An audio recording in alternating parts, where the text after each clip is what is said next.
Hello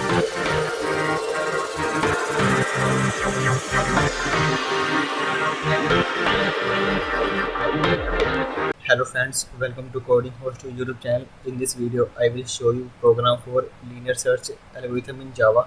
Linear search algorithm is the simplest search algorithm, and I will explain you this algorithm with the help of an example.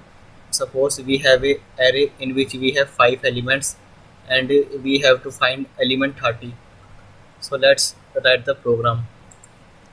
So in the program, first I will take the element int element equal to 30, and after that I will also take a counter variable int c equal to 0, and after that I will take a for loop for int I equal to 0 and I less than a dot length and I plus plus, and in this for loop I will take a if statement a of I is equal to element. So we will print system dot out dot println element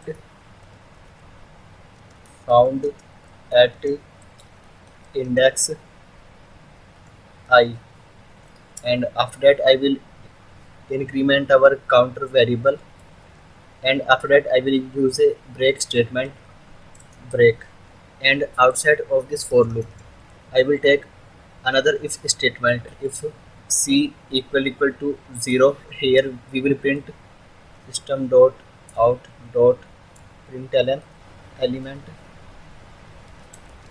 not found. So let's run this program. So in the output we are getting 30 found at index 2. So yes, true. And let's see how this program is working. So in the program we have a array in which we have 5 elements. So I am writing here all the elements and its indexes. After that we have a variable int element equal to 30, and we have to check if this element is present in this array or not. So we have a element in which we have 30, and after that I have taken a counter variable. So we have a counter variable and its initial value is 0. After that I have taken this for loop for int I equal to 0. So initial value of I is 0.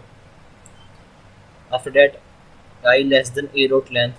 So length of this array is 5. So 0 is less than 5, just true. And we get inside our loop. And here this if statement will check a of I is equal to element or not. So at index I, which is 0, element is 10, and in the element variable element is 30. So 30 is not equal to 10. So this statement is false and it will not execute. After that I plus plus. Now I will become 1. So here it will again check I less than a dot length. So I is 1 and it is less than 5, that's true, and we again get inside our loop, and here it will again check a of I is equal to element. So at index 1 element is 20, and 20 is not equal to element 30. So again this if statement is false and it will not execute. After that I plus plus. Now I will become 2. Now it will again check here that I less than a dot length. So 2 is less than 5, just true, and we get inside our loop, and here it will again check that a of I is equal to element. So at index 2 element is 30, and in the element variable element is also 30. So 30 equal to 30. So this condition is true, and it will execute this statement, and in the output we will get element found at index I, which is 30 found at index 2 in the output, and after that we will increment our counter variable. So counter variable will become 1. It will check that if element is found or not. If element is found, then we will increment it, and if not it will remain 0. And after that I have taken this break statement. So now this break statement will execute, and our for loop will break. After that it will check if c is equal to 0, but you can see c is 1 because we already have found element 30. So this statement is false and it will not execute.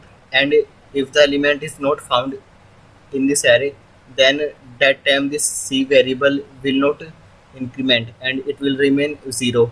So after the ending of this for loop, here it will again check if c is equal to 0 or not.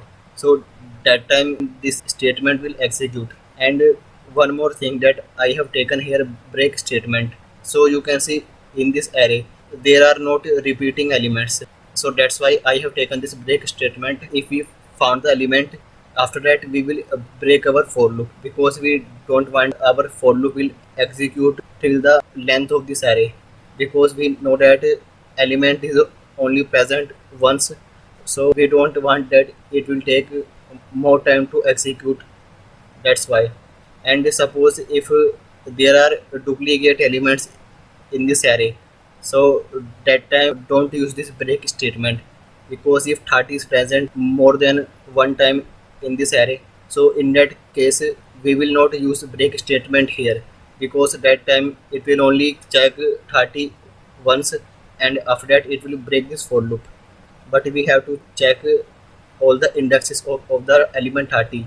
So in that case we will not use break statement in this for loop.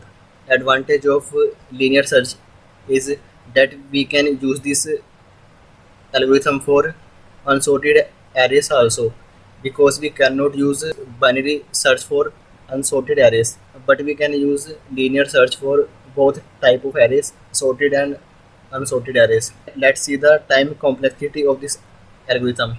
So in the best case, time complexity will be big of 1. Suppose we have to find element 10 and it is present in the first index of this array. So in that case it will be big of 1, and in the worst case time complexity will be big of n. So suppose we have to find element 50 in this array and it is present in the last index.